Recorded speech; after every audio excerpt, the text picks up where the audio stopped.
Hey there. Welcome to our latest training. I am Joy Cochran. I am your coach for this session, and I am so excited that you're here. Let's go ahead and we're going to dive right in. We have a lot of content to cover and a short period of time to get it done. So here's what we're going to start out with. Let me tell you a little bit about me and who I am and what I do. So as I said, my name is Joy Cochran. I am the business coach for fiber folks, and I help women learn business and marketing so that they can sell their handmade products without being salesy or compromising their faith. So if that's you and you are tired of trying to be somebody that you're not, and you feel like business is over your head and you feel like marketing is something you don't want to do because you'd have to be a salesperson and you'd have to hide who you are and maybe hide your faith, you are 100% in the right place. And I am excited that you're here. So what are we going to cover today? Here's what we're going to cover. We are going to cover the 4 key questions that you must answer for your business. We are going to cover the tools that are required to get you to more success based on those 4 questions.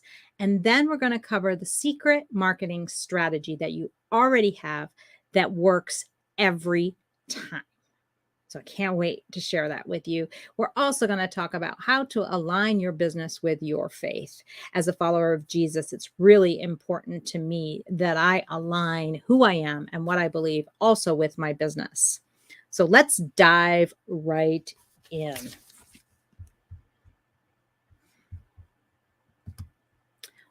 There are 4 questions that you need to answer. When I work with clients in our Golden Heartland Academy, we start with these 4 questions. We start with something we call building a sandbox. Why do we build a sandbox?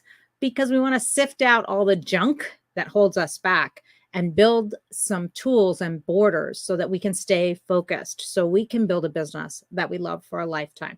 So what are the 4 key questions? These questions are what, who, why, and how.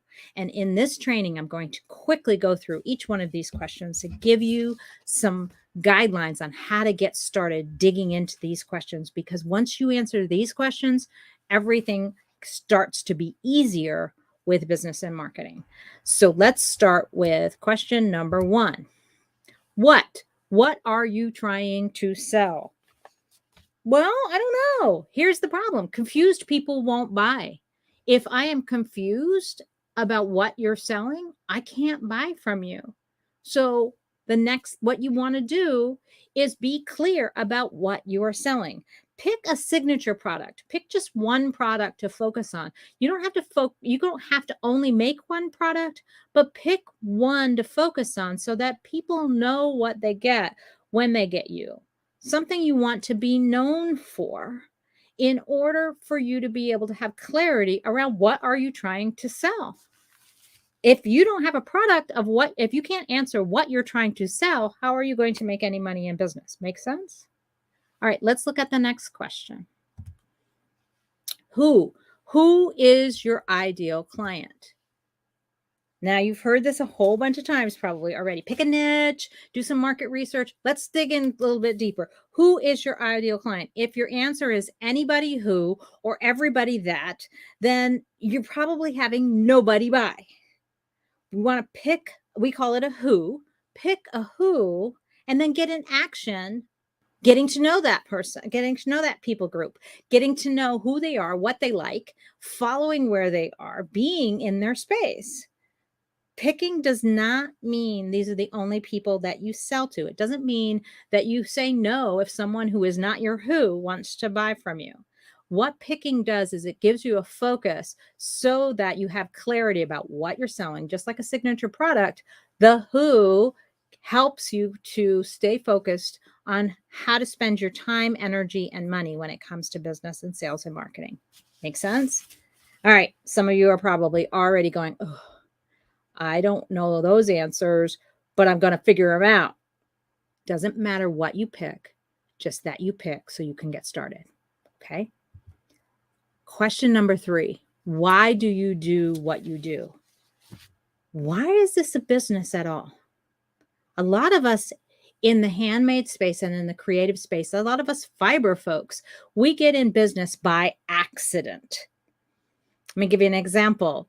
You love animals. You get 5 acres of land, and that means you're going to have animals, and it maybe means you're going to have sheep or alpacas or even Angora or rabbits, right? And now all of a sudden you've got a business that you've got to figure out, or you create something and your friends say, this is really cool. You should sell a whole bunch of those. And so you create a whole bunch of them, and now you're selling again, got a business. So did you get into your business by accident? And do you still want to stay in business, or is it just a hobby that if you make money, that's fine. If you don't make money, that's fine. You can continue to pay for the supplies, pay for the feed, pay for whatever is about this hobby out of your own pocket, and it doesn't matter. There's no right or wrong answer here. Clarity is what we're going for. Are you going to shows? A lot of us go to shows. A lot of us participate in activities. Are you participating in these activities because you really are running a business and you want to make some money? Or are you really there just to have some fun and be with your friends? Again, no shame in either game. Just get clarity on why do you do what you do. Make sense? All right, let's move to the next question. This is one a lot of people don't ask. Again, we get into business by accident, and then we forget to ask this question. How big do you want to be? Is it a small business? Is it a lifestyle business? What's a small business? Well, did you know that the Small Business Administration says that millions and millions of dollars constitute a small business, that you have to get up into, over $100 million in order for it to be even considered a medium-sized business. For a lot of us, that doesn't even make any sense. What we're looking for in our business is a lifestyle business. We're looking for a business that will allow us to maintain a certain lifestyle. I don't know about you guys, but when I got my alpaca ranch, I wasn't looking to be the biggest alpaca ranch in the country. I wasn't looking to be a professional. I wasn't looking to be what they have in Peru, right? I like my alpacas. Alpacas make products. I need to sell some products so that I can pay for my alpacas. Now that I don't have an alpaca ranch, well, why am I in business? I'm in business because I still love to crochet. I still love to do the fiber art stuff, and my closets get full. And I'd love to be able to make enough money off what I sell in order to keep on making more. If that's you, then it's a lifestyle business, and that's okay. It's still a business. You still want to treat it like a business. So ask yourself, how much money? How big do you want to be? How much money do you want to make? Is it $100,000? Is it $1,000 a month? Is it $100,000 a month? Get clarity on that, because you don't want to follow big boy advice if you don't want to be a big boy. Does this make sense? There aren't a lot of places where you can find somebody who is serving and focusing on lifestyle business, who is focusing on this level of business. And what happens is they give you advice that applies if you're trying to have 10,000 people show up at an event. Well, I don't know about you, but I would not want 10,000 people showing up at my ranch when I had my ranch. I would not want somebody to order 10,000 crocheted hats from me. Right? So I don't want to do sales and marketing, and I don't want to do business in a way that's designed for that. So if you don't want to be a big boy, that's okay. You don't have to. But don't follow their advice. You want to partner up with people who understand what you're doing, and you can't do that without the clarity. So step number 1, get clarity on these things. What are these questions? Let's review them real quick. The questions: what are you trying to sell? Who is your ideal client? Who is your ideal customer? Why is this a business at all? And how big do you want this business to be? As you get clarity in these questions, now we're going to combine the sides of these, and we're going to build some borders, put some tools in place, because you need 4 tools in order for your business to be able to have the infrastructure to grow. So what are these 4 tools? Well, When I put who and why together, who and why come together. Who are you trying to sell? Why is it a business? Now we're talking your niche or your niche, depending on how you want to pronounce it, or your avatar or your ideal client. Who is that person? And you want to make that niche so small that you become the expert. Very often, what happens in this space when we're looking at niches, we won't pick because we're afraid that there aren't going to be enough. Are you afraid that if you pick, I want to sell only to 35-year-old single moms in Kansas City, that there won't be enough? Well, this is why you want the how big question, so that you know how many do you need and how many are there. I would guarantee most of the people that I work with, if you're watching this, chances are you're interested in a lifestyle business. You're not looking for 10,000 people. You're looking for 10 or 100. Make sense? So don't be afraid to make a niche so small that you're the only one serving it, that you're the expert in that space. It makes it easier for you to do business. It makes it more fun. And chances are these are people you want to hang out with anyway. So when it comes to the next tool, you'll be ready to do it. And what is the next tool? The next tool is what plus who, the offer. What is the offer? The offer speaks to how do I buy what you're trying to sell. We tend to make it hard for people to buy from us. We don't want to do that. We want to focus on making it easy for people to say yes, no, not now. See, your job is not to sell stuff to people who don't want it. Your job is to sort through people and help them answer the question, is this for me?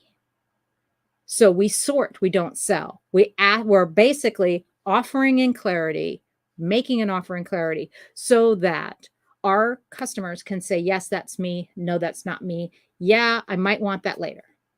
So get clarity on your offer, and I promise it will make life a lot easier. Next tool. How big do you want to be? Plus, what are you trying to sell? Numbers. I know. I don't want to do numbers. I don't like math. This is not math. This is numbers that you're tracking. Key numbers. How many shows you're going to go to in a year. How many products you're going to make. Yes, track the money. How much do you need to make? How much does it cost to go to a show? Please don't be afraid of the numbers. You cannot have success if you ignore the numbers. I promise. If you want success, embrace numbers you control. It's not how many people will buy from me. Well, you can't control that. You can't control their response. You can control how many times I post on social media, how many times I make an offer, how many times I go to a show. Those are numbers you can control. Make sense? How much I spend on my business, you can control that too. Making sense? So make sure you have some numbers that make sense to you that you can track in your business. Last but not least, very not least, when we combine why is this a business, why do you do what you do, with how big that you want to be, this is your vision. What is the vision of what you are building? Think about it this way. If I said we're going to go on a trip, but I never told you where, how would you know what to pack? How would you know what to bring? How would you know whether you needed money or not? Make sense? Very often, as I said earlier, we get into business by accident. And we never take the time to say, what is it? What is the vision of what is this business? What would it look like for your business to be as big as you've determined the how big to be, and why you're in business, why you do what you do? What would it look like so that you know what you're building? If I tell you we're going on a trip and I tell you we're going on a cruise, you're going to pack something very different than if I tell you we're going to Antarctica or we're going to climb Mount Everest, right? And you might bring along a lot of different tools. So get clarity on your vision. And now when you put this all together and you look at these 4 tools, you have a niche. You have who you're talking to with your offer, what you're trying to sell to them and how they buy it. And you're tracking numbers to know whether or not what you're doing is becoming effective. And you do it all under this umbrella of the vision, the direction that you're going. So this is what the Sandbox looks like. And I encourage you to please take the time before you spend any more money on any kind of software, or you spend any more time beating yourself up that you're not there yet. Please stop doing that. Take the time to build a sandbox that looks like this. A sandbox that helps you know, what am I trying to sell? Who am I trying to sell it to? Why am I doing this business at all? And how big do I want it to be? And then ask yourself, what is my niche? What's the offer I'm making to my niche? How will I track it to know whether it's working or not? And how do I know when it's successful? There's your vision. How do I know when it's successful? Because when you do that, then you can step into this secret marketing strategy I told you about. See, there's one marketing strategy. It's a secret that works every time. And you already have it. Believe me? Don't believe me. See, you need consistent, focused action in your marketing to get results. Marketing strategies, things like that we think of when I say marketing strategy, you might be thinking social media, you might be thinking emails, you might be thinking being at shows, you might be thinking advertising, flyers, all this. These are strategies, yes, but what is the most effective one? And you already have it, and it's free. The most effective one is the one you will do. I don't care if you've got thousands of dollars to spend it to grow your business. If you don't do it, your business won't grow. So when we think about picking marketing strategies, we want to pick the ones that we will do. Because no matter what you do to choose to get the word out, because isn't that really all that marketing is? I can't do marketing, Tina. I hear you. I don't do marketing, Tina. Yes, you do. You probably already did it today. What do I mean? If you ask somebody, would you like some coffee?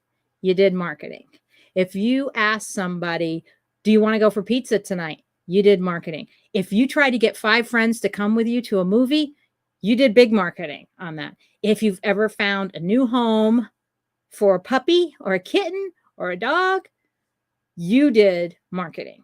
Marketing is getting the word out about something that is available for people to say yes, no, or not now to. So the marketing strategy you will do is the one that will be most effective for you and your business. Making sense? This is why it's important to build a sandbox first, because then you know what you're selling, who you're talking to, how big you want to be, even whether you want to be in business at all or not. Making sense? All right. So now we've talked about the business side stuff. I've shared with you that we want to be able to do this in a way that's not salesy. Well, if you're basically just saying, this is what I have, and if it's for you, it's for you. If it's not, it's not. You're not being salesy at all, are you? You're being clear, but you're not trying to convince people. It's not your job. And how do we align this with our faith? Well, as I said earlier, I'm a huge follower of Jesus. I make no bones about that. And how does this impact my world in the business world? I'm called to be part of the business world. Well, in my mind, and what I've looked at, Jesus is the greatest marketer of all time. Think about this. He didn't have TikTok. He didn't have Facebook. He didn't have the internet. He was physically here for 3 years. And now we're thousands of years later, millions of people. He started with 12 people who knew who he was, who really knew who he was and knew his message. And now millions of people know his name thousands of years later. Wouldn't it be great to plug in with somebody who understood that and followed that, I would submit that if you are a follower of Jesus, you also recognize that he created you, and that if you basically, what you do is just be you. Success lands on the other side of authentically you. So how do we align our faith with this? Be you. Everybody else is taken. My favorite scripture, and the one that I use that formats my life, is Philippians 1:6. Being confident of this, that he who began a good work in you will carry it on to the completion in the day of Jesus Christ. Essentially, my job is to be me. Your job is to be you, and use the gifts and talents that you've been given to bring what God has created you to create to the marketplace. And when you partner up with him, who's the greatest marketer of all time, it becomes easy, fun, feels right, things happen, you get it done. So if you get nothing from this, hear this, you can be authentically you, not apologize for your faith, and grow a successful business. I promise. Now let's put this all together. So what do I want to do? What do I do? What do I do, Tina, now? This all sounds really good, but what do I do next? Here's what you do next. Build your sandbox. Then choose marketing strategies you know you will do. If you hate Facebook, if you hate social media, please stop trying to make that a marketing strategy, because you're not going to do it anyway. There are other ways to do it. If going to a fiber festival and putting up a vendor booth puts you in the recliner for a week afterwards and it does not work for you, then don't do that. Do the things you know that you will do. Embrace your design. Embrace who you are, because everybody else is taken anyway. You might as well just be you, and don't give up. Keep on going. This is an infinite game. If you want the business you can love for a lifetime, then just commit to being you and running this business for a lifetime. Right? Lean into that design. Lean into your talents and gifts. I've created a couple of tools that will help you move forward with this. And one of them is a free marketing plan workbook. You can find it at goldenheartland.com, and I will drop the link in this video as well. Go ahead and jump over to that. So next step, jump over to goldenheartland.com, grab your free marketing plan workbook. I offer a free coaching session with that. Check it out. I'd love to hear more about you and your story and what you're trying to build. And make sure that you subscribe to the YouTube channel, that you click the bell for notifications for more training coming up from the Business Coach for Fiber Folks. I'm going to leave you with one last quote. Don't ask yourself what the world needs. Ask yourself what makes you come alive, and then go do that. Because what the world needs is people who have come alive.